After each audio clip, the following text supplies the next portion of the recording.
আমি কোরআন শরীফের আমানতকে আসমানের উপরে রাখতে চাইলাম। আসমানে কয় আল্লাহ সহ্য করতে পারবে না, ভেঙে পড়ে যাব। কোরআনে অনেক ওজন, জমিনের উপরে রাখতে পারো। জমিনের উপরে রাখার প্রস্তাব দিলাম, জমিন কয় আল্লাহ পানির নিচে ডেবে যাব, কোরআন বহন করার ক্ষমতা আমার নাই, তুমি অন্য কেউ খোঁজো। এবার পাহাড় পর্বতের উপরে প্রস্তাব রেখেছে, ওয়া আবাইনা আইয়াহমিলনাহা ওয়া আশফাকনা মিনহা ওয়া হামালাহাল ইনসান। পাহাড় পর্বত কয় আল্লাহ যত শক্তিশালী করে বানাও না কেন, আমাকে কোরআন বহন করার ক্ষমতা নাই। কোরআন আমার পর রাখলে আমি চূড়া চূড়া হয়ে যাব, টুকরা টুকরা হয়ে যাব। ইতিমধ্যে আপনাদের এই মধ্যনগর নুরানি মাদ্রাসার ছেলেরা, এলাকার মসজিদ মক্তবের ছোট ছোট বাচ্চারা আল্লাহ পাক রব্বুল আলামিনের কাছে জানাইলেন, তৎকালীন বাচ্চারা জানাইলেন, মুসলমানদের রূহটা আল্লাহ পাকের কাছে জানাইলেন। আল্লাহ, উলামায়ে কেরাম, নবী রাসূলদের কাছে শুনেছি তোমার কোরআনের এত দাম, তোমার কোরআনের এত দাম, যার সাথে ছোঁয়া লাগলে পরশ পাথরের মতো কাজ হয়, কাফের মুমিন হয়ে যায়, ওমরের মতো বিশ্ব চ্যাম্পিয়ন মস্তান খলিফাতুল মুসলিমিন হয়ে যায়। এত দামি কোরআনটা তুমি দাঁড়ে দাঁড়ে ফেরি করতেছো, দাও কোরআন আমরা গ্রহণ করব। আল্লাহ কয় ওয়া হামালাহাল ইনসান, অবশেষে কোরআন গ্রহণ করেছে মানব জাতি। এবার দোস্তে এদিকে আসেন, শারফুল মাকান বিল মাকিন, অবস্থানকারীর কারণে অবস্থানের দাম বাড়ে আর কমে। কথা বলেন, এই বোঝেন নাই কথা? অবস্থানকারীর কারণে অবস্থানের দাম বাড়ে আর কোন গ্রামের মানুষ 500 মানুষ আছে এক গ্রামে, মাঝারি ক্লাসের, হাই কোয়ালিটিরও না, একেবারে নিম্ন শ্রেণীরও না, মাঝারি শ্রেণীর, অতটা বেশি সামাজিক না, মাঝারি শ্রেণী।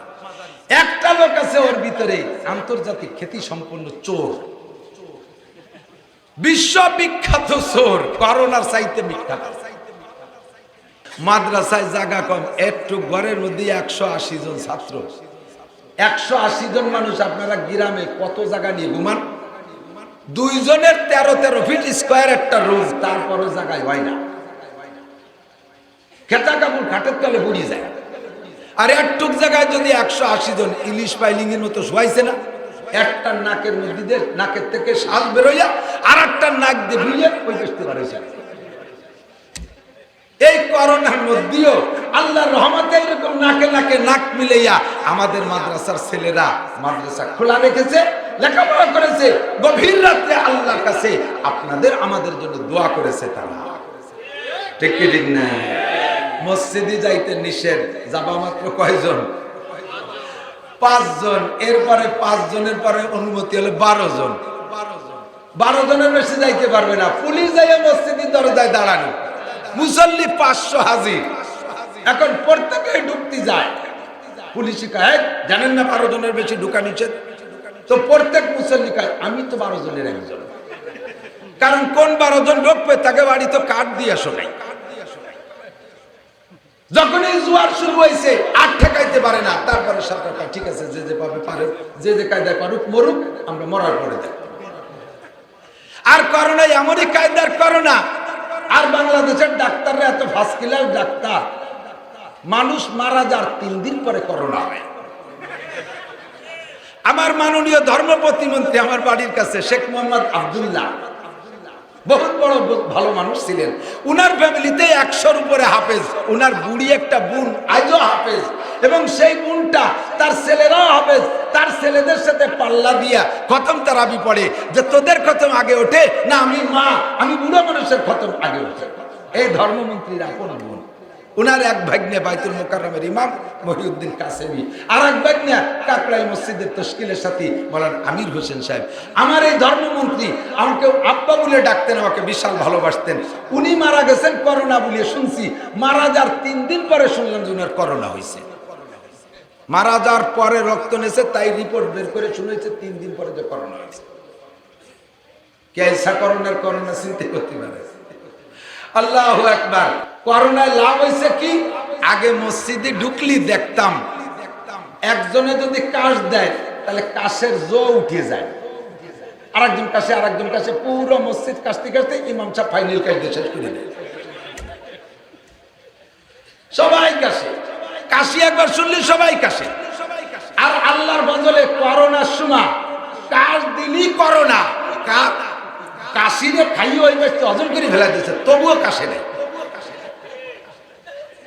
তাহলে মসজিদের আদবটা সুন্দর করে পালনের একটা সুযোগ হয়েছে। কথা কর ঠিক ঠিক। আমরা মাদ্রাসায় ছাত্র পাই না, এত ফজিলত কই ভাই? মান করা আল কুরআনা ওয়া আমিলা বিমা ফীহি উলবিসা ওয়ালিদাহু তাতা ইয়াউমাল কিয়ামা যাওউহু আহসানু মিন যাওইশ শামসি ফী বুয়ুতিদ দুনিয়া ফামা যান্নুকুম বিল্লাযী আমিলা বিহাদা। قال رسول الله صلى الله عليه وسلم, আল্লাহ নবী বলেন, যেই ব্যক্তি কোরআন শরীফ পড়ে আর কোরআনকে হিফজ করে আর কোরআনের পর আমল করে, আল্লাহ পাক রব্বুল আলামিন হাসরের মাঠে হাফেজে কোরআনের আব্বাকে এবং মাকে মতির মেম্বারে বসাইয়া, মতির চেয়ারে বসাইয়া নূরের পাগড়ি তাদের দুইজনের মাথায় পরাইয়া দিবে। কাদের মাথায়? একটু বলেন কাদের মাথায়? হাফেজে কোরআনের আব্বা মা, হাফেজে কোরআনের, আর ওই নূরের পাগড়ি যখন মাথায় পরাবে, আজকে 3টে ছেলের মাথায় পাগড়ি পরাইছি, তারা কত সম্মানী, কত আনন্দ তাদের লাগছে।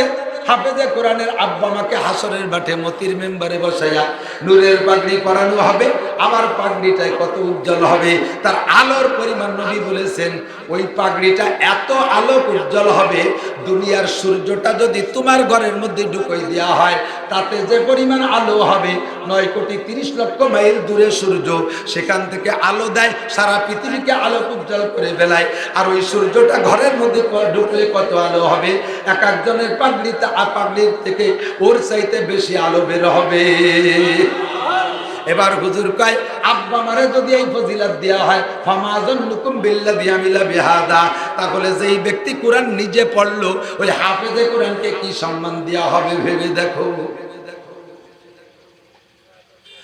মান করাল কুরআনা ফাস্তাযহারাহু ফাআল্লা হালালাহু ওয়া হারামা হারামাহু আদখালাহুল্লাহু জান্নাহ ওয়া সাফাহু ফি আসরাতিন মিন আহলি বাইতিহি কুল্লুহুম ক্বাদ ওয়াজাবাত লাহুন নার। ক্বালা মুহাম্মাদুর রাসূলুল্লাহ, আল্লাহ নবী সাল্লাল্লাহু আলাইহি সাল্লাম বলেন, যে ব্যক্তি কোরআন রে পড়লো আর তার থেকে হালালকে বেছে বেছে হালালের পর আমল করলো, ওয়া হারামা হারামাহু, আর কোরআন থেকে দেখে দেখে হারামকে হারাম জেনে বর্জন করলো, ওয়া হারামা হারামাহু আদখালাহুল্লাহুল জান্নাহ, আল্লাহ তাআলা তাকে কিয়ামতের জান্নাতে প্রবেশ করাইয়া দিবে। এবং এবং এবং এই আসল জায়গা আরো সামনে রয়েছে, এগুলো সব উদাহরণ বলতেছে। এবার ওই হাফেজে কোরআনকে বলা হবে তোমার বংশের ফ্যামিলি থেকে নিয়ে বংশের ভিতরে একেবারে পাক্কা কাটটা জাহান্নামী, যার কোনো উপায় নাই, যার জন্য জাহান্নাম ওয়াজিব হয়ে গেছে, এইরকম 10 জন মানুষ সম্পর্কে সুপারিশ করো, তাদেরকে তোমার সুপারিশে ক্ষমা করে জান্নাতে দেওয়া হবে।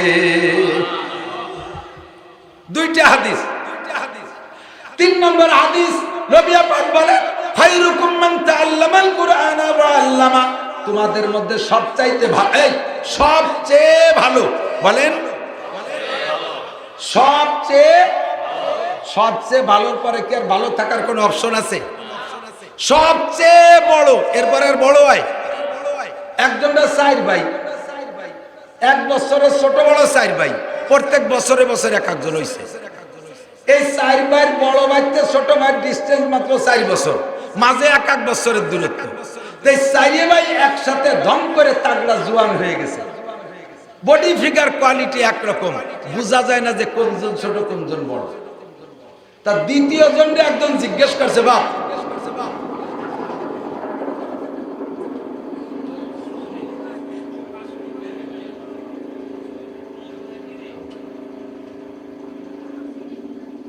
কারেন্ট আইছে,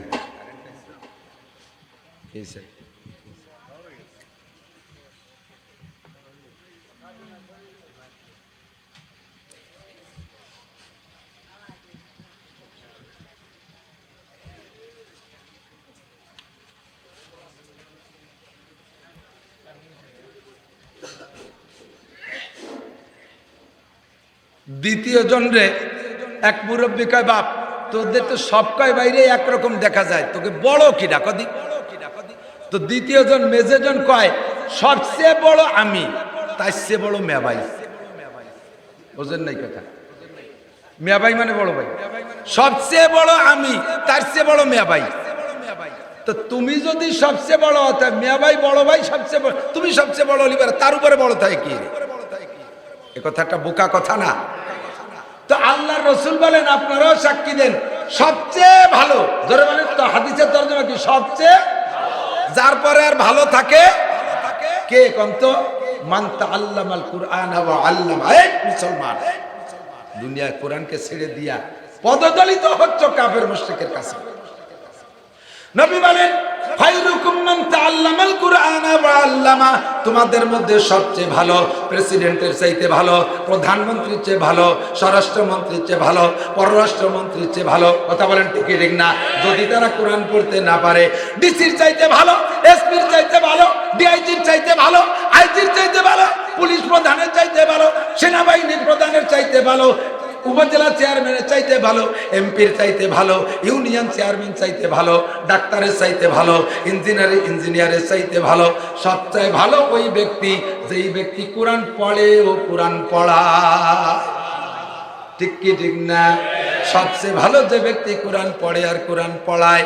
এই হাজারো ফজিলাত আপনাদেরকে শোনাইছি, এত ফজিলাতের পরেও কোনো ব্যক্তি নিজের সন্তানরে মাদ্রাসায় দিতে চায় না। লক্ষ লক্ষ টাকা দিয়া মাদ্রাসা বানায়, যেই মাদ্রাসায় অন্যের ছেলেরা আইসা পইরা যায়, কিন্তু নিজের ছেলের স্টাডিং বিশ্ববিদ্যালয়ের দিকে আছে না নাই? শিল্পপতি কোটিপতিকে আল্লাহ টাকা দেশে কোটি কোটি টাকা দিয়ে 4 তলা 5 তলা বিল্ডিং বড় বড় মাদ্রাসায় বানায় দেয়। বহুত মাদ্রাসায় লক্ষ লক্ষ টাকা কোটি কোটি টাকা দান করে, কিন্তু নিজের একটা ছেলের মাদ্রাসায় পড়ায় না। কথা কন? কারণ উনি জানে এর নাম হলো খয়রাইতে বিদ্যা, ভিক্ষের বিদ্যা, না খাওয়া বিদ্যা। তোমার অন্তরে যদি এই বিশ্বাস থাকে যে কোরআন পড়লে পড়ানো সবচেয়ে ভালো, তাহলে শিল্পপতি তুমি পরের ছেলের জন্য মাদ্রাসা করতেছো কেন? তোমার ছেলেরে আগে পড়াবা, তোমার নাতি আগে পড়বে, তোমার ছেলের ছেলে আগে পড়বে, তোমার মেয়ের ছেলে আগে পড়বে, তোমারটা তাকে আগে পড়বে, তোমার সম্পদ তারা আগে উপভোগ করবে। কথা বলেন ঠিক ঠিক? কোনোভাবেও বুঝই শুনাইয়া পাম্পট্টি দিয়ে এক বড় লোকের ছেলেরও মাদ্রাসা আনতে পারি না, কোনোভাবে না। পাবলিকের ছেলেরও আনতে পারি না। সবাই বোঝে যে খয়রাইতে বিদ্যা বিক্ষয় রেখাবে, সরকারি কোনো সার্টিফিকেট নেই, না খাইয়ে মরবে, এই ভয়ে কেউ দেয় না। আল্লাহর ফজলে আল্লাহ কয়, নাসির তোমার আর ওই ওয়াজ করে ছাত্র কালেকশন করা লাগবে না, খালি ঘর বানাই সারো, বড় বড় ঘর বানাও, ছাত্র রাখারও জায়গা পাবা না। আমি ছাত্র কালেকশন করার জন্য বক্তা একটা পাঠাই দিয়েছি, তার নাম করোনা ভাইরাস। এই করোনা ভাইরাস দিয়ে আমি ছাত্র কালেকশন করে দেব। বাস্তবে দেখেছি করোনা যে সময় চলছে, কেজি বন্ধ, কিন্ডারগার্টেন বন্ধ, প্রাইমারি বন্ধ, হাই স্কুল বন্ধ, কলেজ বন্ধ, বিশ্ববিদ্যালয় বন্ধ, হেফজখানা খোলা, নুরানি মাদ্রাসা খোলা, মক্তব খোলা, জামাতখানা খোলা, সব মাদ্রাসা খোলা। এখন ছেলে মেয়েরা বাড়ি থাইকা বড় রাজা করে তো করে বেড়ায়। বড় যেগুলো হাই স্কুলের থেকে উপর পর্যন্ত এর 50% ছেলে 50% ছেলে করোনার সময় লেখাপড়া বাদ দিয়ে তারা ভ্যান, মোটরসাইকেল ইত্যাদি ইত্যাদি কিনে রোডে ঘাটে ইনকামে নেমে গেছে। সেগুলোকে ফিরে লেখাপড়ার মধ্যে আনতে বড় কষ্ট আছে। প্রাইমারিতে কেজি, কিন্ডারগার্টেনে যারা ছিল ওরা তো ওগুলো যাইতে পারতেছে না। এখন বাড়ি থেকে মা বাপরে জ্বালাই খাচ্ছে। মা রে খালি মা টাকা দাও, মামা খাবো। আপনাকে দেখি মজা খাবো, তাই না? মা টাকা দাও, বড় মামা খাবো, মাইজে মামা খাবো। এই মার কাছে যা ছিল সব নিয়ে শেষ, মার আসলটা নিয়ে ছিঁড়ে ফেলাই দিচ্ছে, বাপের পকেট ছিঁড়ে ফেলাই দিচ্ছে।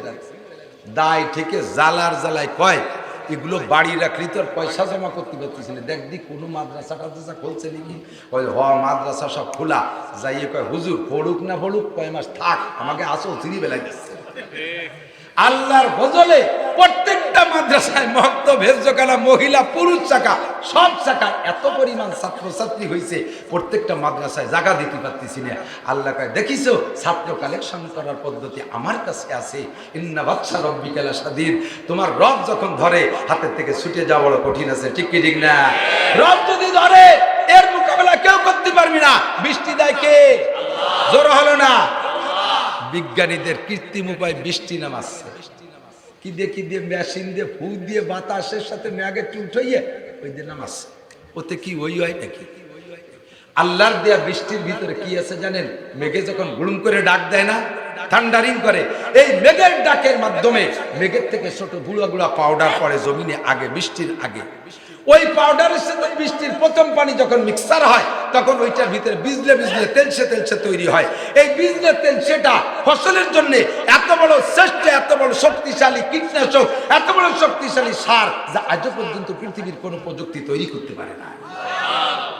তোমরা যে কৃত্রিম বৃষ্টি নামানোর জন্য ম্যাগ উঠোই নামাও, ওতে কি একটা ডাকও দেয় কিনা? আমাকে বাংলাদেশে সে বৃষ্টি আসে নাই, কারণ ওই পরিমাণ পয়সা আমাকে নাই যে নিজেরা ঠেলি ঠুলি ম্যাগ উঠোই নামাবো। ও পয়সাওয়ালার দেশটা নামাচ্ছে, কিন্তু ওতে ও হয় না। তাতে তা বৃষ্টির মাধ্যমে আসমান থেকে রিজিক আসে। আল্লাহ কায়া ফিস সামাই রিজকুকুম ওয়া মা তুআদুন, আসমান থেকে রিজিক আসে, তোমাদের কাছে যা ওয়াদা করা হয়েছে সব আসমান থেকে আসে। মেঘের মাধ্যমে, বৃষ্টির মাধ্যমে, শিশিরের মাধ্যমে আল্লাহ পাক রহমতের বরকত দান করে। আমাদের ফসল সুন্দর সুজলা হয়, সুবলা হয়। আপনাদের এলাকায় পাট নাই, আমাদের গোপালগঞ্জ ফরিদপুরের ভিতরে কয়েকটা থানায় অনেক অনেক পাট আছে, বহুত পাট। সোনালিয়াসের এলাকা আমাদের ওই এলাকা 10-12 হাত লম্বা লম্বা পাট হইছে। এত বড় পাট আমি বহুদিন দেখি না, ফলন সেরকম হইছে, কিন্তু এই পাট ভিজানোর পানি নাই। বৃষ্টির পানিতে পাট ভিজাইব, ওই বৃষ্টির পানি নাই। আসমানের পানি আল্লাহ বন্ধ করে দিয়েছে। পাটকে বুনানোর সময়, বীজ বুনানোর সময় প্রযুক্তি দিয়ে, মেশিন দিয়ে মাটির নিচ থেকে পানি উঠাইয়া সেচ দিয়ে পাট বুনাইছি। এবার সেই সেচের পানি দিয়ে তো এবার পাটের জাগ দেওয়া যায় না, পাট জাগ দিতে লাগে আসমানের পানি। আল্লাহ পাক রব্বুল আলামিন আসমানের পানি বন্ধ করে দিয়েছে, ইচ্ছে করলে মাটির তলের পানিও বন্ধ করে দিতে পারে কি পারে না? হে মুসলমান, তোমাদের প্রযুক্তির উপরে বিশ্বাস ছেড়ে দাও, প্রযুক্তির উপরে তাওয়াক্কুল ছেড়ে দাও। যার ভরসা যেখানে, আল্লাহ তারই ব্যবস্থা করে সেখান থেকে।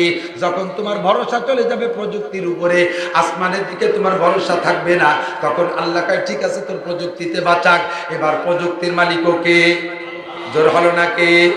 আল্লাহ পাক প্রযুক্তির মাথা বন্ধ করে দিলে কোনো উপায় থাকবে না, ঠিক কি ঠিক না?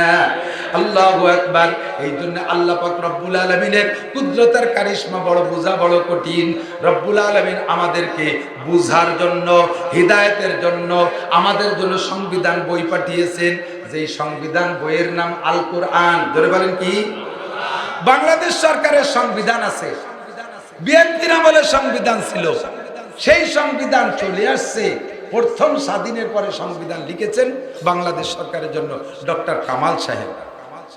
সেই সংবিধান যুগে যুগে কালে কালে পরিবর্তন হয়। বিএনপির পরে আওয়ামী লীগ সরকার আইছে, সংবিধানে নবায়ন করছে, পরিবর্তন করছে। আবার নিজেদের রচিত সংবিধানও প্রত্যেক 5 বছর পর পর, 2 বছর পর পর আবার কিছু সংযোজন বিয়োজন করে। কিন্তু আল্লাহ পাক আমাদের মুসলিম সংবিধানের জন্য যেই কিতাবখান পাঠাইছে, এইটা কি কোনো আর পরিবর্তনের দরকার আছে? একটু মুখে বলেন আছে? যদি কেউ কয় যে কোরআন শরীফের এই আয়াতটা এই জামানায় চলে না, এইটা এ যুগের দরকার নাই, তাহলে বোঝা যাবে যে ওনার মাথা খারাপ হয়ে গেছে। কথা বলেন না কেন? ওটারে পাগল হইছে, ওরে পাগলা গারদে পাঠাইতে হবে, মেন্টাল হাসপাতাল। বসে বসে কোরআন শরীফের লোকমা দেয়, বসে বসে আল্লাহরে লোকমা দেয়। জোরে কন্যা নাউজুবিল্লাহ। আপনাদের এই এলাকায় বিল অঞ্চলে তো বড় বড় কুমড়ো হয়, ওই যে আড়িয়াল বিল, আমি গেছি ওর ভিতরে, এত বড় বড় কুমড়া।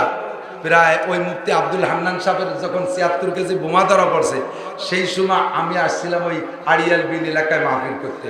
তো ওরা ওই সময় আমার কুমড়ো একটা দিয়েছে, তা প্রায় 50 কেজি হবে। এখন এত বড় কুমড়ো, সেই সময় আমার বাড়ি যাতে ভাড়া লাগে 120 টাকা, কুমড়ো নীতি লাগছে 250 টাকা। এই কুমড়ো বস্তা ভরিয়ে দিচ্ছে, রিক্সায় করে নিয়ে যাইয়া লঞ্চে উঠতে পারলাম না, টেলি ধাক্কাইয়া স্পিরিট বোটে পার হবো। স্পিরিট বোটের ভিতরে যখন কুমড়ো নিয়ে রেখে ছেড়িয়ে দিছি, স্পিরিট বোটে আরো 5-6 জন ছিল, ওরা ভয়তে লাভ দিয়ে উঠে চলে গেছে। আল্লাহ বোমা মারি দিল নি।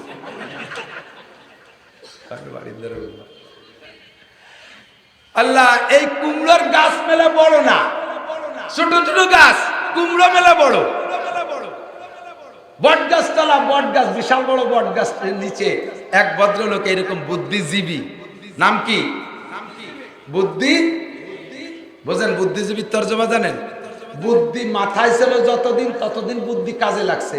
এখন মাথায় বুদ্ধি নাই, টাক পড়ে সাপ হয়ে গেছে, বুদ্ধি জিভেই চলে আইছে, এই জন্য নাম বুদ্ধিজীবী। আজে বাজে ভাও কথা কয়। এই বুদ্ধিজীবী একটা বট গাছ তলা শোয়া, বট গাছের ডালের মাথায় ছোট ছোট লাল লাল ফল, একটু একটু ফল না, ওদিকে মাঠের দিক তাকায় দেখে যে এতটুক গাছে 1.5 মণ ওজনের কুমড়ো। ওইবার আল্লাহর পর অভিযোগ করছে, আল্লাহর সৃষ্টির পর অভিযোগ করছে, আল্লাহ এই জায়গাটা ভুল করছে, গাছ যেমন হবে ফল তেমন হবে। এত বড় বট গাছ একটু একটু ফল, আর একটু কুমড়ো গাছে এত বড় কুমড়ো, কুমড়ো হবে বট গাছে আর বট হবে কুমড়ো গাছে। এটা ছিল নিয়ম। আল্লাহ এখানে সৃষ্টিতে হিসাব নিকাশে ভুল করে ফেলেছে। আল্লাহর এই লুকমা দিতি না দিতি বট গাছেতে বট দুধে ছুটি আইসোর চোখের উপরে পড়ছে। ও লাফতে উঠে কয় লা ইলাহা ইল্লাল্লাহ মুহাম্মাদুর রাসূলুল্লাহ, আল্লাহ তুমি ঠিক মতোই বানাইছো। এই দুধে যদি 76 কেজি কুমড়ো হতো তাহলে আর আমার জানাজা বড়া লাগতো না, মাটি দিয়া লাগতো না, এমনি কবর হয়ে যেত। জীবনে কেউ কোনোদিন কুমড়ো গাছের তলে ঘুমোতে যায় না। এই বট গাছ তলা জিয়ে আর শোয়, আর এতে যদি অত বড় বড় কুমড়ো হতো দুটিয়ে বললি থাকতাম। আল্লাহ তুমি ঠিকই করছো। গাই না খালি বোঝো না, আঘাতটা খালি বোঝো না, কথা বলেন ঠিক না? আল্লাহর সৃষ্টির মধ্যে কোনো ভুল আর লুকমা নাই। তুমি যেখানে ভুল ধরবা তুমি বুঝবা যে তোমার মাথার মধ্যে সেখানে ভুল আছে। অভিযোগ করে সংসদে, সেটা সংশোধনও করে, কয় যে একই বাপের সন্তান, একই বাপের সন্তান, ছেলেও বাপের সন্তান, মেয়েও বাপের সন্তান। আল্লাহ পাক এই বাপের পরিত্যক্ত সম্পদ বন্টনের ব্যাপারে কোরআনের ভিতরে যা সংবিধান দিয়েছে এটা যুগ উপযোগী নয়, এটা ঠিক হয় নাই। জোরে কন্যা নাউজুবিল্লাহ। পাকিস্তানের আইয়ুব খান এই লুকমা দিয়ে গেছে, তৎকালীন উলামায়ে কিরাম লুকমা গ্রহণ করে নাই, আর আস্তে আস্তে এখনো পর্যন্ত সেই তর্জমা চলতেছে। আর এখন সেটা প্রায় বাস্তবায়নের পথে, যে বাপের সন্তান ছেলে মেয়েতে বাপের পরিত্যক্ত সম্পদ সমান সমান পাবে, নইলে মেয়েরা অর্ধেক পাবে, ছেলেরা ডবল পাবে। এটা আল্লাহ বেইনসাফি করেছে। টুকান নাউজুবিল্লাহ। আমি বলবো আল্লাহ পাক ইনসাফ করেছে। জোরে বলেন কি করেছে? আল্লাহ ইনসাফ করছে, কেউ করে নাই। একটু বোঝা যাবে না? কষ্ট করে একটু বোঝেন। আমি বলবো, প্রথম বলবো যে হ্যাঁ আল্লাহ 100% ইনসাফ করেছে। যদি বলি যে আল্লাহ তাআলা ঠগাইছে কেউ রে, তাহলে বলবো ছেলেরে ঠগাইছে, মাইরে জিতাইছে। বুঝে নেন কিভাবে? বাপ মারা গেছে, 2টা ছেলে মেয়ে তুইয়া, 2টা ছেলে মেয়ে রেখে, অল্প সম্পদের মধ্যে হিসাব করতে সুবিধে।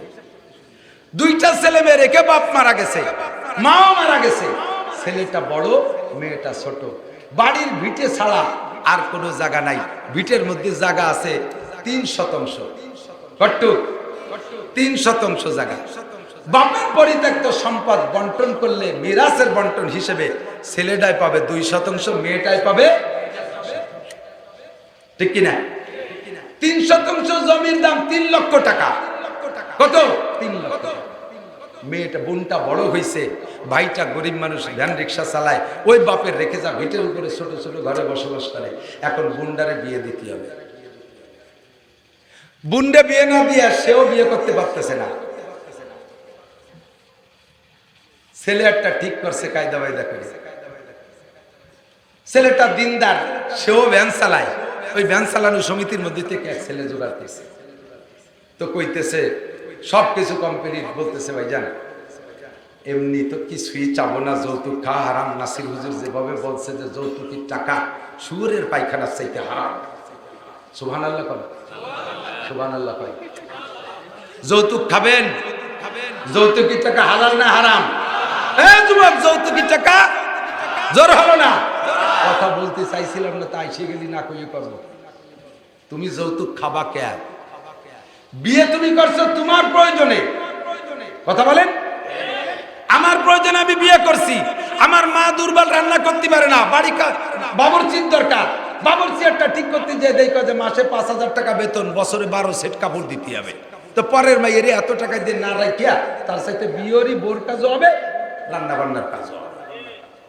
2 নম্বরে বাপ প্যারালাইসিসের রোগী, মা বুড়ি হয়ে গেছে, বাপের পরিচর্যা করতে পারে না। নার্স একটা ঠিক করছি, কয় মাসে 12,000 টাকা বেতন, খাওয়া দাওয়া ফ্রি, থাকার জায়গা দিতে হবে। পরের মাইয়ের এত টাকা না দিয়ে তার সাথে বিয়ে করি, বোর কাজও হবে, নার্সের কাজও হবে। তুমি নিজে আকাম করে 3-4 বার ধরা খেয়ে জুতোর বাড়ি খাতে খাতে পিঠির চামড়া ছুলি যাচ্ছে, আর পিঠি সয় না। কি করা যায়? এই পিঠ বাঁচানোর উপায় কি? তাহলে বিয়ে করলি পরা পিঠ বাঁচানো যাবে। তাই বিয়ে করে তুমি পিঠ বাঁচাইছো। 200 মণ আলু পাবা মুন্সিগঞ্জে মানুষ, এই আলু গুছাই গেছে কোল্ড স্টোরে ঢুকানোর জন্য, সেইভাবে বাড়ি কোনো ভালো লোক নাই, একটা বিয়ে করছো বলতে আলুগুলো গুছাই গেছে রাখবে। সবই তোমার প্রয়োজন, সবই তোমার প্রয়োজন। বিয়ে করার পরে তোমার পিঠ বাচ্চার মাইর খাওয়া লাগে নাই, বিয়ে করার পরে তোমার বাড়ির রান্না বান্নায় সমস্যা নাই, বিয়ে করার পরে তোমার বাপের খেদমতে ত্রুটি নাই। তাহলে বিয়েটা করলে তুমি তোমার প্রয়োজনে, এবার মাইয়েটা কি অপরাধ করছে যে তার কাছ থেকে 1.5-2 লাখ টাকা তুমি নিবা? কথা বল না কেন? তারে আরো তুমি টাকা দিবা, সেই টাকার নাম দেনমোহর। সেই টাকার নাম কি? তার ইজ্জতকে রক্ষা করেছিল 16-18 বছর পর্যন্ত। এখন তার সম্পূর্ণ ইজ্জত তোমারে দিয়ে দিয়েছে। যার গায়ের একটা লোম পর্যন্ত কোনো পুরুষে দেখতে পারে নাই, 18 বছর সে সংরক্ষণ করে রাখছে, আর আজকে 18 বছর বয়সে আইসা তোমার কাছে তার গায়ের সমস্ত কাপড় খুলে দিয়ে তার ইজ্জত তোমাকে দেখাই দিয়েছে। তুমি যেমন খুশি ব্যবহার করতেছো, সে তাকে তার ইজ্জতের বিনিময়ে তাকে 2 লক্ষ 3 লক্ষ 5 লক্ষ টাকা দিবা। এই টাকা পাবে সে, সে জায়গা বাদ দিয়ে তুমি যে আমার এটা না দিলে আমি বিয়ে করবো না, তুমি আউরিয়ে পড়ছো কুরবানির হাটের মানে ষাঁড়ের মতো। কুরবানির হাটের ষাঁড় বিক্রি হতো 3 লাখ 4 লাখ 5 লাখ 10 লাখ 20 লাখ টাকা। ভালো করে মনে রাখিস, এই যৌতুকের মোটর সাইকেল যদি শ্বশুর এইভাবে টাইট দিয়ে আদায় করে আনো, মোটর সাইকেল দিতেই হবে। শ্বশুর দায় থেকে দেশে মোটর সাইকেল, ওই মোটর সাইকেল রাস্তায় দিয়ে চালাতে পারবি না, অচলবে খালের মধ্যে দিয়ে চলে যাবি ট্রাকের ভাষার তলে, বুড়ো বুড়ো হয়ে যাবি। আমও যাবে সাথে সালাও যাবে, কথা কন? মোটর সাইকেলও যাবে সাথে তুইও যাবে, যৌতুকের টাকা। তো ওই যুবক কয় ভাই জান, যেভাবে হুজুর কইল তাতে তো যৌতুক খাওয়া যায় না, কিন্তু আমি মনে করছি ব্যানার কতকাল চালাবো, আমি পরে ফেরত দিয়ে দেবো, আপনি আমার 1050 টাকা একটু জোগাড় করে দেন, পরে দিয়ে দেবো। দেখলো যে একটা বোন ছেলেটা নামাজি, ঠিক আছে ভাই দেবো তোমার। কত দিল? 50। কত দেশে? 50। ঠিক আছে, ঠিক আছে আল্লাহ। এরপরে বিয়ের দিন কয় যে ভাইজান একেবারে তো আর সামাজিক না, জন 50 মানুষ নিয়ে বানি জীবনে একটা বার সাইডে নুন ভাত খাওয়াই দেবেন। 50 যদি অধিক পাই এদিক আর 50 100 লোকের খাওয়াতে গেলে 1 লক্ষ টাকার নিচে হয় না। 1 লক্ষ টাকা খরচ করে বোন বিয়ে দিছে। 50 আর 1 লাখ 1.5 লাখ, কত হইছে? 1.5 লাখ। জমি কিন্তু সে 1 কাঠা আবার সে পাইয়েই গেছে, সেটা তো পাবেই, তাতে রয়েছে 1 লাখ। কত হলো? 2.5 লাখ। এবার মুন্ডারে বিয়ে দেওয়ার ব্যাপারে কায়দা করে কৌশল করে দেনমোহর লিখে দিয়েছে 2 লাখ। পালো কত? 2.5 লাখ আর 2 লাখ 4.5 লাখ। 4.5 লাখ বোন পাইছে। ভাই পাইছে মাত্র জমিতে 2% জায়গার দাম 2 লাখ টাকা। বুড়ি পাইছে 4.5 লাখ, আর ভাই পাইছে 2 লাখ। এবার ভাইটা বিয়ে করতে যাইয়া তার আবার দেনমোহর দেওয়া লাগছে 2 লাখ। তাহলে থাকলো কি করে? এবার বোনটা মাঝে মাঝে বেড়াতে আসে, 2-3 4 ছেলে মেয়ে হয়ে গেছে, একটু ফোন করছে, ভাই ভাইটাও বিয়ে করছে, ভাই আব্বা মা পাইছে থাকলে তো যেতাম, তো কত বেড়াতে যেতাম, আব্বা মা নাই, বাপ বলতিও তুই, ভাই বলতিও তুই, তুই তো সব, আমরা একটু বেড়াতে আসতে চাচ্ছি, ভাই তুই রাগ করিস না। কয়টা ঠিক আছে, তা আয় বেড়াতে আয়। ভাই তোর দুলো ভাইও কিন্তু আসবে। কয়টা ঠিক আছে নিয়ে আয়। কয় যে আমার শ্বশুর শাশুড়ি বুড়ো হয়ে গেছে, উনরা কিন্তু একটা আসতে চাচ্ছে। ঠিক আছে নিয়ে আয়। আমার নানি শাউড়ি আর দাদি শাউড়ি উন্ডা মরে মরে বাপ, আর বুড়ো 2 জন আছে, এ 4 জন একটু আসবে, তাই নিয়ে আয়। হিসেব করছেন কদ্দুর? কয় আমার 2 ননদ আছে, বিয়ে দিছি, 2 নুন দিয়ে আছে, ওরাও আসতে চায়, তাই নিয়ে আয়। ওগের সাথে 2 জামাল কামাল লালটু বল্টু আছে, তারাও আসবে, তান সবাই নিয়ে। এই গোষ্ঠী শুদ্ধ আইসে মরা ভাইয়ের উপরে পালায় ধরে বসা 3 দিন পর্যন্ত জম্মের খাইছে। ভাইটা ব্যান খান বিক্রি করে তাদের খাওয়াইছে। যাওয়ার দিন বিকেল বেলা ডাইকে নিয়ে অবদার ওই পাশে নিয়ে, ভাই এরা আর কবে আসে না আসে, একটু কাপড় চোপড় দিতে হয় না? ওর মাথায় কেমন যেন ঠাটা পড়ছে। ও লম্বাটা শ্বাস ছাড়িয়ে কয়, ঠিক আছে দেবানি, এটা করবো কি? তোর বাবি যেন শোনে না। ব্যারাকের থেকে 20,000 টাকা লোন নিয়ে তারপরে নৌতো দিয়ে বাড়ি পেটাইছে। বস্তা ধরে জীবন করে চুষে খেয়ে যায় বুনরা। এরপরে সরকারের নজরে ধরা পড়ে যে ভাইরা বেশি পেলো, বুনকে ঠকাই দিল আল্লাহ তাআলা। আমি বলবো যদি গভীর নজরে তাকাও, তাহলে আল্লাহ তাআলা পুরুষদেরকে ঠকাইছে, নারীদেরকে জিতেছে। কথা বলেন ঠিক না? কান্না বি বুয়ুতিকুন্না ওয়ালা তাবাররুজনা তাবাররুজাল জাহিলিয়াতিল উলা। আল্লাহ তাআলা নারী জাতিকে কত সম্মান দিয়েছে। তোমাদের মাঠে যাওয়া লাগবে না, তোমাদের ঘাটে যাওয়া লাগবে না, তোমাদের ট্রাক চালানো লাগবে না, বাস চালানো লাগবে না, ক্ষেত খামারে যাওয়া লাগবে না, শক্ত কঠিন কোনো কাজ করা লাগবে না। তোরা সম্মানী জাতি, ঘরের মধ্যে বসে থাকবি। করনা ফি বুয়ুতিকুন্না ওয়ালা তাবাররুজনা তাবাররুজাল জাহিলিয়াতিল উলা। তোমরা নরম, তোমরা ভদ্র, ঘরের ভিতরে থাকো। তোমরা কারখানা, তোমরা ডাইস, তোমরা নেক সন্তান প্রোডাকশন দিবা, শামসুল হক পরিপুরি দিবা, মোহাম্মদুল্লাহ হাফেজ দিবা, শাইখুল হাদিস আজিজুল হক দিবা, ফজলুল করিম চরমনায় বিশ্বাস দিবা, ফজলুল হক আমিনী দিবা, আহমদ শফি সব দিবা। এরকম নেক সন্তান প্রোডাকশন দিবা, দামি দামি উচ্চ শিক্ষিত সন্তান দিবা। তোমরা ঘরের মধ্যে থাকবা, বাহিরের কোনো কাজ তোমাদের করা লাগবে না। আরাম আয়েশে আদরে আল্লাহদের ঘরে থাকবা। এই সম্মান দিয়েছে আল্লাহ নারীদেরকে। হেঁটে পিটে মরবা পুরুষরা তোমরা। কি পরিশ্রম আপনারা জানেন। পদ্মা নদী আপনাদের কাছে, আমি জানি তার চেয়ে বেশি। এই যে কত পদ্মা পার হইছি, ওরে আল্লাহ। এ বাসাতে রাত 12টায় মাহফিল শেষ করি, যে ঘাটে যে বইছি একটাই, পরের দিন বেলা 3টের সময় ফেরি পাইছি। সুবহানাল্লাহ। আল্লাহ সেই বাঁচানটা বাঁচাইছে। আসরের নামাজ পড়িও 15 মিনিট পরে আই রওনা দিছি গোপালগঞ্জের থেকে। ওয়াজেরও 3 ঘন্টা আগে চলে গেছি। কত সহজ করে দিয়েছে। রাত সারা রাত দেখেছি, শীতের রাত্রে কনকনে রাত, কুয়াশায় কিছু দেখা যাচ্ছে না, তার ভিতরে জেলেরা মাছ ধরতেছে রাতের বেলায়। ওই জাইলেরা কি মহিলা জাইলে না পুরুষ জাইলে? জোরে কন। এত কষ্ট করে পদ্মা নদীর ভিতরে জীবনে ঝুঁকি নিয়া শীতের কনকনে শীতের রাত্রে মাছ ধরে বিক্রি করে সেই টাকা নিয়া বউকে খাওয়াবে, শাড়ি চুরি দেবে। এরপরও বলে বউকে ইজ্জত দিয়া কম হয়ে গেছে, তাদের সম্মান বলে কম দেয়া। সুখী খাতে ভূতি কিলাই, ঘরের মধ্যে বসে খাইতে কষ্ট লাগতেছে, এই জন্য নিজেকে কামাই নিজে করে খাবে। আল্লাহ কয় ঠিক আছে খা, গার্মেন্টসে যা, পুলিশের চাকরি কর, আর্মি বিডিআরের চাকরি কর, যা খুশি তাই করে বেড়া। এরপরে স্বামী ছাড়া পেট ভরিয়ে সন্তান নিয়ে বাড়ি চলে আসবা। এরপরে খালি জীবন ভরিয়ে কাটবা। দেশে যারও সন্তান প্রোটেকশন দিবা, জারির বাচ্চায় দেশটা ভরি যাবে।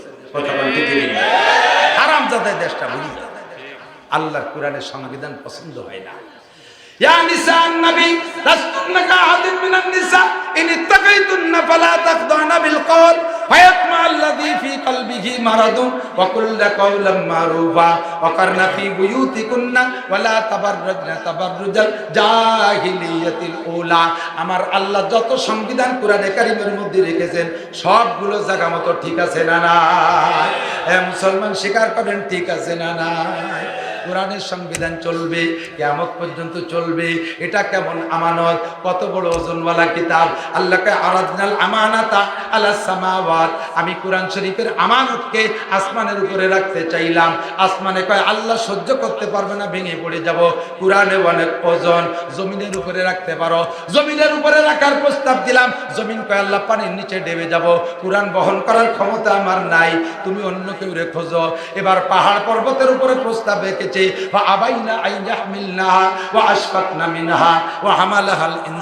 পাহাড় পর্বত কয় আল্লাহ যত শক্তিশালী করে বানাও না কেন, আমাকে কোরআন বহন করার ক্ষমতা নাই। কোরআন আমার পর রাখলে আমি চূড়া চূড়া হয়ে যাব, টুকরা টুকরা হয়ে যাব। ইতিমধ্যে আপনাদের এই মধ্যনগর নুরানি মাদ্রাসার ছেলেরা, এলাকার মসজিদ মক্তবের ছোট ছোট বাচ্চারা আল্লাহ পাক রব্বুল আলামিনের কাছে জানাইলেন, তৎকালীন বাচ্চারা জানাইলেন, মুসলমানদের রূহটা আল্লাহ পাকের কাছে জানাইলেন। আল্লাহ, উলামায়ে কেরাম নবী রাসূলদের কাছে শুনেছি তোমার কোরআনের এত দাম, তোমার কোরআনের এত দাম, যার সাথে ছোঁয়া লাগলে পরশ পাথরের মতো কাজ হয়, কাফের মুমিন হয়ে যায়, ওমরের মতো বিশ্ব চ্যাম্পিয়ন মস্তান খলিফাতুল মুসলিমিন হয়ে যায়। এত দামি কোরআনটা তুমি দাঁড়ে দাঁড়ে ফেরি করতেছো, দাও কোরআন আমরা গ্রহণ করব। আল্লাহ কয় ওয়া হামালাহাল ইনসান, অবশেষে কোরআন গ্রহণ করেছে মানব জাতি। এবার দোস্তে এদিকে আসেন, শারকুল মাকানে বিল মাকিন, অবস্থানকারীর কারণে অবস্থানের দাম বাড়ে আর কমে। কথা বলেন, এই বোঝেন নাই কথা? অবস্থানকারীর কারণে অবস্থানের দাম বাড়ে আর কোন গ্রামের মানুষ 500 মানুষ আছে এক গ্রামে, মাঝারি ক্লাসের, হাই কোয়ালিটিরও না, একেবারে নিম্ন শ্রেণীরও না, মাঝারি শ্রেণীর, অতটা বেশি সামাজিক না, মাঝারি শ্রেণী। একটা লোক আছে ওর ভিতরে আন্তর্জাতিক খ্যাতি সম্পন্ন চোর। বিশ্ববিখ্যাত চোর, করোনার চাইতে মিথ্যা। এই এক চোরের কারণে গ্রাম দাগি হয়ে গেছে। অন্য গ্রামেরা কয় চোরের গ্রামে মাইয়ে দেয়া যাবে না, গ্রাম ধরি কি চোর? ওই এক চোর, ওই এক চোরে গ্রামে জ্বালাই ফেলাই দিয়েছে। চোরের গ্রামের থেকে মাইয়া আনা যাবে না, এক চোরে গ্রামে নষ্ট করে দিয়েছে। আর এক গ্রামে ওরকম মধ্য শ্রেণীর মানুষ বেশিরভাগ, একটা মানুষ শামসুল ফরিদপুরি, একটা মানুষ মোহাম্মদুল্লাহ হাফেজি, ওই গ্রামে একটা মানুষ ফজলুল করিম চরমুনার পীর সাহেব, ওই গ্রামে একটা মানুষ শাইখুল হাদিস আল্লামা আজিজুল হক। একটা মানুষের কারণে পুরো গ্রামের দাম বেড়ে যায়। ঠিক কি ঠিক না? ও দোস্ত, আল্লাহর কুরআন এমনই একটা জিনিস, এমনই একটা নিয়ামত, এ যে জায়গা যায় সেই জায়গার দাম বাড়ায়। মাদ্রাসা যখন ছিল না তখন আমার মতো নাসিররা এলাকার মানুষ বাটি চালাইতে পায় নাই, আমার ধরতেই পারি না, জালে বাঁধাতেই পারে না। আরো বহুত বড় বড় বক্তারা আছে, তাদেরকে আনতে পারেন নাই। আল্লাহর কোরআনে ছোঁয়া লাগার সাথে সাথে জায়গাটা এত দামি হয়েছে, মসজিদের পিছনে ফাঁকা জায়গা আজকে সিজদা দেওয়ার যোগ্য হয়ে গেছে। ঈশান নামাজ এখানে পড়ছে না, জামাতে নামাজ হয়েছে না, এখানে সিজদা দেওয়া হয়েছে, একমাত্র কারণ হলো আল্লাহর কোরআন। ঠিক কি ঠিক না? আপনাদের এই গ্রামে এটা মধ্য নগর, এমপি থাকতে পারে আমি জানি না, মন্ত্রী থাকতে পারে আমি জানি না, ডিসি থাকতে পারে, সচিব থাকতে পারে, এসপি থাকতে পারে, ডিআইজি থাকতে পারে, আইজি থাকতে পারে, ডাক্তার থাকতে পারে, ইঞ্জিনিয়ার থাকতে পারে, কলেজ থাকতে পারে, বিশ্ববিদ্যালয় থাকতে পারে, হাই স্কুল প্রাইমারি তো থাকতেই পারে। এই যত যা কিছু জাগতিক প্রতিষ্ঠান আর জাগতিক সম্মানী মানুষ, এদের মাধ্যমে আপনাদের এই মধ্যনগর গ্রাম রে বিশ্বের প্রান্তে প্রান্তে এতদিন পর্যন্ত পৌঁছাইতে পারেন নাই। আমি বাংলাদেশে থেকে নদীর উপার গেলেই গোপালগঞ্জ, এই গোপালগঞ্জে থেকে তাই মধ্যনগরের নাম শুনি নাই। আর আজকে আল্লাহর রহমতে আগামীকাল সকালবেলা আমেরিকায় যদি আপনাদের দেশের কেউ থাকে, তারে ফোন দিয়েন মধ্যনগর গ্রাম আমেরিকায় পৌঁছেছে কিনা। জাপান কেউ তাহলে তা থাকলে তার কাছে জিজ্ঞেস করেন মধ্যনগর গ্রামের নাম জাপান পৌঁছেছে কিনা। ও দোস্ত, আজকে রাত্রে এই যে দেখেন না টাওয়ার দাঁড়ায় রয়েছে কতগুলো, এই টাওয়ারওয়ালারা রাতারাত সারা পৃথিবীর প্রান্তে প্রান্তে বাতাসের সাথে মধ্যনগর গ্রামে পৌঁছাই দেবে। এটা স্কুল কলেজের ওসিলায় নয়, ডিসিএসপিদের ওসিলায় নয়, এমপি মন্ত্রীদের ওসিলায় নয়, এটা একমাত্র আল্লাহর কোরআনের ঘরের ওসিলা। ঠিক না? কোরআনে যত তাড়াতাড়ি ভাইরাল করতে পারে, অন্য কোনোটাই অত তাড়াতাড়ি পারে না। কারণ কোরআন হলো নূরুম মিনাস সামাওয়াতি ওয়াল আরদ, আসমান জমিন ভরা একটা নূর। কথা বলেন ঠিক না? কোরআন কার কালাম? আর আল্লাহ কে জানেন? আল্লাহর পরিচয় আল্লাহ নিজেই বলেন, আল্লাহু নূরুস সামাওয়াতি ওয়াল আরদ, আল্লাহ হলেন আসমান জমিন ভরা একটা নূর। কন্যা সুবহানাল্লাহ। তাহলে নূরের কালামও নূর, নূরের কালামও নূর। নূর মানে আলো, লাইট। কাজেই কোরআনের লাইট যে জায়গা জ্বলে সেখান থেকে সারা পৃথিবী আলোকিত হয়ে যায়। এ ভাই আমার দিক তাকান, আমি নিজের গর্বটা নিজে করি, আমার নিজের শকর নিজে আদায় করি। খুব আনন্দের সাথে গর্বের সাথে বলি, আমার গোপালগঞ্জে বর্তমান পুলিশ প্রধান কোন জায়গা বাড়ি জানেন না? পুলিশের আইজি সাহেবের বাড়ি গোপালগঞ্জ, টুঙ্গিপাড়া, গেমাডাঙ্গা গ্রাম। আপনাদের ঢাকা রেঞ্জের ডিআইজি সাহেবের বাড়ি গোপালগঞ্জ, চন্দ্রদিগেলে ডিআইজি হাবিব। ঢাকা রেঞ্জের এসপির ডিআইজির নাম ডিআইজি রফিকুল ইসলাম শিমুল, আমার ইউনিয়ন পাইকেন্দি বাড়ি। নাম না বললে এদেরকে চিনতেন না অনেকেই। বাংলাদেশ গোপালগঞ্জে অনেক বড় বড় অফিসার আছে, অনেক বড় বড় পণ্ডিত আছে, কেউরে আপনারা চেনেন না। এক প্রধানমন্ত্রী তো প্রধানমন্ত্রী তাই চেনেন। আর আমি মৌলানা নাসির একখান সার্টিফিকেটও নাই, 5 পাসের একখান সার্টিফিকেট আছে, ও আমি স্কুলে আনি নেই। কারণ হাজার হাজার এমএ পাসরা সানা বান্ধে মুখো সরে ঘুরে বেড়াচ্ছে চাকরির অভাবে, আমারে 5 পাসের সার্টিফিকেট দিয়ে কিছু দেবে? ও আর দুইয়ে পানি খালিয়ে তো পেট ব্যথা সারে না, তা খালি খালি আমি আনিনি। একদম সার্টিফিকেট জেনারেল আমার বাড়ির কোনো জায়গা নাই, শুধু আছে কোরআনের সার্টিফিকেট। আর এই কোরআনের সার্টিফিকেটে আল্লাহ তাআলা আমার শ্রোতা আমেরিকায় বসে আছে, সেখানে বসায় রেখেছে। আমার শ্রোতা জাপানে আছে, আগামীকালকে কি ওয়াজ আজকে রাত্রে করব, এ শোনার জন্য তারা নেটওয়ার্ক খুলে বসে আছে। সারা পৃথিবীতে বাঙালি যেখানে আছে, ভারতের বাঙালিরা আমার ওয়াজ শোনে, সারা পৃথিবীতে বাঙালিরা আমার ওয়াজ শোনে। মুসলমান যারা আছে, হাজার হাজার লক্ষ হিন্দু খ্রিস্টানরা আমার ওয়াজ শোনে। আমাকে আল্লাহ তাআলা সারা পৃথিবীতে পৌঁছে দিয়েছে, আমার লাইট সারা দুনিয়ায় পৌঁছে দিয়েছে। আমার ভিতরে কোনো সার্টিফিকেট নেই, কোরআনের সার্টিফিকেট ছাড়া। কোরআনের সার্টিফিকেট যার ভিতরে ঢোকে তাকে আল্লাহ তাআলা কোরআনের দ্বারা সারা দুনিয়ায় পৌঁছে দেয়। ঠিক কি ঠিক না?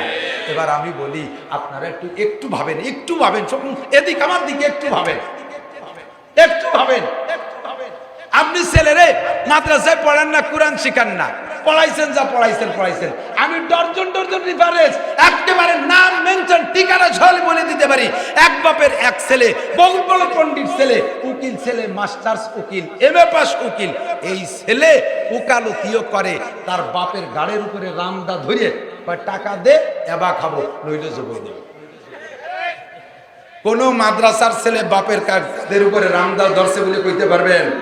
আছে আপনাদের এলাকায়? মাদ্রাসার আলেম তালিবে আলিম রাস্তাঘাটে মোটর সাইকেল ঠেকায় রশি টানাইয়া, এটা দেখছেন নাকি? বোঝেন নাই কথা? রাস্তায় রশি টানাইয়া মোটর সাইকেল ছিনতাই করে এক পার্টি আছে না? আছে না নাই? ওরা তো সব লালবাগ মাদ্রাসার ছাত্র, যাত্রাবাড়ি, মালিবাগ, হাটাজারি, পটিয়া কোন কওমি মাদ্রাসার ছাত্র? ওরা কারা? যেরকম কারা? যারা সভ্য সন্তান, সুশিক্ষিত সন্তান, যারা সার্টিফিকেট দিয়ে বস্তা ভরে কাঁধে করে ঘুরতেছে। ঠিক কি ঠিক না?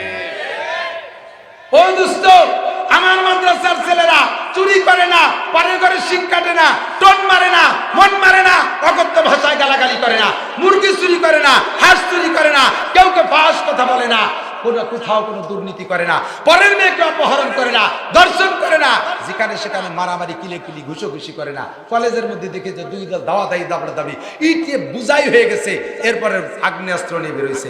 এরা কারা? এরা কি মাদ্রাসার ছাত্র? যত উশৃঙ্খলা বিশৃঙ্খলা সবই তারা করে। মাদ্রাসায় পড়ান, কমপক্ষে এই জাতীয় আকাম থেকে সন্তানটাকে নিরাপদ পাবেন। নিরিবিলি আপনি ঘুমাবেন, আপনার ছেলেটা কোথায় আছে বলে আপনার চিন্তা করা লাগবে না। আর আপনি যে অবস্থায় আছেন সেই অবস্থায় ছেলে মেয়ে যা করতেছে আপনার ঘুম নাই। বিশ্ববিদ্যালয়ে মেয়েটাকে ভর্তি করে দিয়ে আব্বা তবলিগে 3 চিল্লা দিয়েছেন আর সুবহানাল্লাহ পড়তেছেন। 3 চিল্লা শেষ হয়ে যাওয়ার পরে 6 উসুল মুখস্থ করতে পারে না। জিজ্ঞেস করলো, কাকা 3টে চিল্লা শেষ করলেন 6 উসুল মুখস্থ করতে পারেন না? বাবা, যখনই পড়তে বসি সেই সময় আমার ডলির কথা মনে পড়ে, আল্লাহ সে কি সে জায়গায় আছে নাকি, সেও 3-4 চিল্লে চলে গেছে। এই দুশ্চিন্তায় আমার কিছু মনে থাকে। দেন মহিলা মাদ্রাসায় একটা মেয়ের উপর আল্লাহর রহমতে এই জাতীয় নির্যাতন নাই। কথা বলেন ঠিক না? দেন আমার কওমি মাদ্রাসায় ছেলেরা কিলি মারামারি করে না, না খেয়ে সুন্দরভাবে হুজুরের কমান্ড ফলো করে চলে। এই কোরআনের সাথে যার ছোঁয়া লাগে তার দাম বেড়ে যায়। শরফুল মাকানে বিল মাকিন, অবস্থানকারীর কারণে অবস্থানের দাম, কোরআনের অবস্থানের কারণে আপনাদের এলাকার দাম বেড়ে গেছে। একটু শুকর আদায় করেন আলহামদুলিল্লাহ। ওই লোকটা বড় ভাগ্যবান, জনাব মুসলিম উদ্দিন সাহেব না, হাজী মুসলিম উদ্দিন সাহেব বড় ভাগ্যবান। জীবনের শেষ প্রান্তে এসে প্রতিষ্ঠান করে চলে গেছে। কিয়ামত পর্যন্ত খোদার কসম, আল্লাহ যদি সত্য হয় অবশ্যই আল্লাহ সত্য, তার রসুলও সত্য হবে। রসুল যদি সত্য হয় অবশ্যই রসুল সত্য, তার বাণীও সত্য। রসুলের বাণী যদি সত্য হয়, আমি নাসিরের ওয়াদও সত্য। আর দাল্লু ইলাল খায়রে কাফাইলিহি, সৎ কাজের পথ দেখাইলে সৎ কাজ করা পরিমাণ নেকি পায়। সদকাতিন জারিয়া, 1 নম্বরে সদকা জারিয়া। 3টে কাজ মরার পরে বেঁচে থাকে, তার একটা হলো সদকা জারিয়া। সদকা জারিয়ার অন্যতম হলো কোরআন শিক্ষার প্রতিষ্ঠান করে যাওয়া, দিন শিক্ষার প্রতিষ্ঠান করে যাওয়া, মসজিদ করা, মাদ্রাসা করা। আমাদেরকে আল্লাহ তাআলা যাদেরকে তৌফিক দিয়েছে ওই পরিমাণ করার তারা করব, আর যাদের তৌফিক দেয় নাই কমপক্ষে আমরা এর সাথে ছোঁয়া লাগাবো। পারবো না ইনশাআল্লাহ? জোরে বলেন পারবেন না ইনশাআল্লাহ? বছরে এই নুরানি কুরআনি মাদ্রাসায় আমাকে আল্লাহ তাআলা তৌফিক দিয়েছে যে তৌফিক, তার থেকে বছরে একবার এই মাদ্রাসায় 1000 টাকা দিয়ে আমি সদস্য হয়ে থাকবো। কিয়ামতে বদরি সাহাবাদের সাথে আল্লাহ তাআলা আপনাকে জান্নাতি করে দেবেন। জোরে বলেন আমিন। আছেন কোন আল্লাহর বান্দা মহব্বতের সাথে বছরে 1000 টাকা এই নুরানি মাদ্রাসায় দেবেন আপনি?